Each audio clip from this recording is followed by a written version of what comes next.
ఇప్పుడు మేము ఇక్కడ కూర్చుంటున్నాం కదా, అండ్ మీరందరూ ఏదో మీరు ఆలోచిస్తున్నారు, and there is a possibility that we are stressed about it two.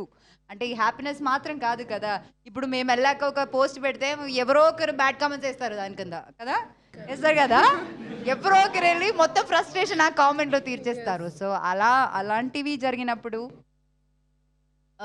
It's a very very big task.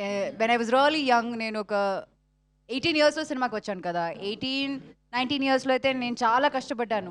Like any other person, మనకి ఒక 100 కామెంట్స్ మంచి కామెంట్స్ ఉన్నా సరే, ద 100th one అది బ్యాడ్ కమెంట్ అయితే మన డే పాడైపోతుంది, వి గెట్ సో డిప్రెస్ కదా. So for me it was very very difficult back then. దాని తర్వాత there was a phase I stop reading comments, ఎందుకంటే అలాంటి బాధలు రాకూడదని. దాని తర్వాత I mean a phase where even if I read comments I don't care about it.